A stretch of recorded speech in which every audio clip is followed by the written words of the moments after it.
হয়ে গেল। এরকম যদি তাকওয়া হতো তাহলে তো অনেক মানুষ আছে লম্বা লম্বা জামা পরে ঘুষ খায়, খায় কিনা? অফিসে যাবেন তখন দেখবেন, তুমি অফিসে যাবেন দেখবেন কিরকম দাড়ি আছে, টুপি আছে, মাত্র নামজারিতে 1100 টাকা নেয়। নামজারি কত? 1100 টাকা সরকারি ফিস, কিন্তু সেখানে আপনি 15 থেকে 20,000 দিয়েও আপনি পার পাবেন না।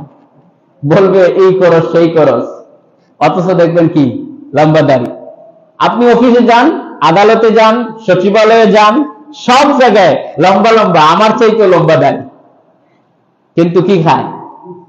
ঘুষ খায় কিনা? তাহলে তার তো দাড়িতে টুপিতে তার তাকওয়া হলো। অনেক মানুষ বলে দেখছেন কি কাজটা করছে, এ তো দাড়িওয়ালা মানুষ। আরে বাবা, দাড়ি তো রাখছে ও, কিন্তু ও তো মুসলমান হয়ে নাই।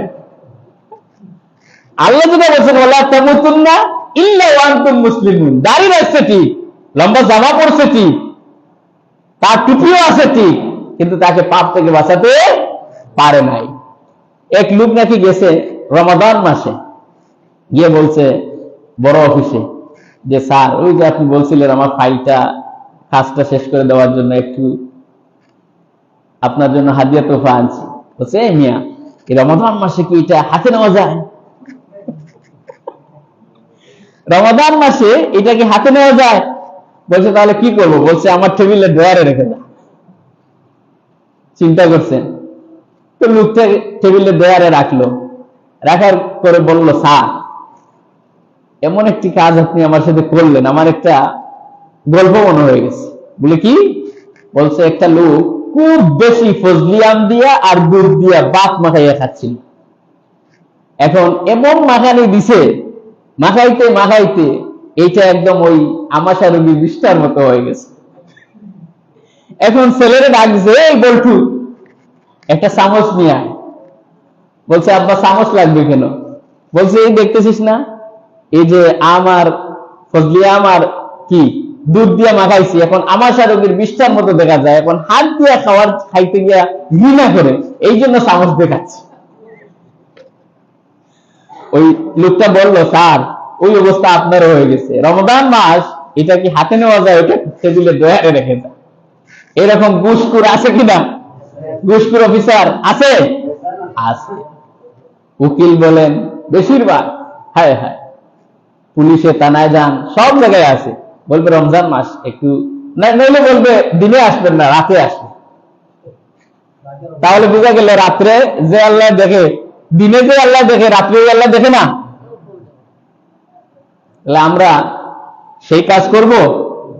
আমাদের মধ্যে তাকওয়া নাই, এই জন্য আমরা রমাদান মাসেও মারামারি করি, কাটাকাটি করি, গালাগালি করি কিনা?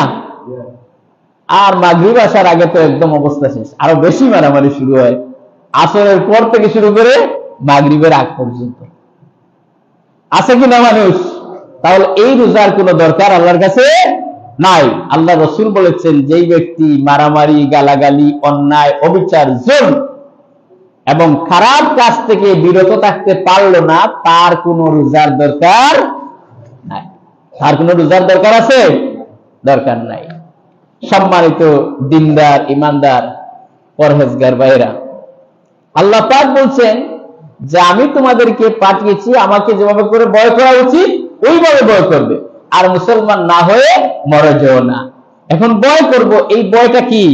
আমার জামার মধ্যে, আমার টুপির মধ্যে, আমার দাড়ির মধ্যে ভয়টা সীমাবদ্ধ না। আল্লাহ রাসূল দেখুন কি বলছেন, তাকওয়া হাহুনা, তাকওয়া হাহুনা, তাকওয়া হাহুনা। কোথায়? অন্তরে। এই অন্তরে যদি তাকওয়া থাকে, অন্তরে যদি দিলের মধ্যে, এটা বাংলাতে কি বলে? অন্তর, আর উর্দুতে বলে দিল, ইংরেজিতে বলে হার্ট, বাংলাতে আরেকটা শব্দ আছে হৃদপিণ্ড। এই জায়গায় যদি ভয় না থাকে, তাহলে আপনি কত বড় জামা পরলেন, কত বড় টুপি পরলেন, কত লম্বা দাড়ি রাখলেন, সেটা কোনো প্রয়োজন নাই। তাহলে ভয়টা হবে কোথায়? মনে করেন গোটা শরীর আপনার হচ্ছে এক একটা মন্ত্রী, আপনার হাত একটা মন্ত্রী, এই দুই হাত দুইটা মন্ত্রী, পা দুইটা মন্ত্রী, আপনার শরীরের অঙ্গ প্রত্যঙ্গ সবগুলো এক একটা মন্ত্রী, এই মন্ত্রণালয়ের প্রাইম মিনিস্টারকে, মাথায় একটা মন্ত্রী, এই মন্ত্রণালয়ের প্রাইম মিনিস্টারটাকে, প্রধানমন্ত্রীকে, হার্ট, এইটা যদি ঠিক থাকে তাহলে সারা শরীর ঠিক থাকবে, এইটা যদি ঠিক না থাকে তাহলে শরীর আর ঠিক থাকবে না। সুবহানাল্লাহ বলবেন না? হযরতে লোকমান হাকিম নাম শুনছেন?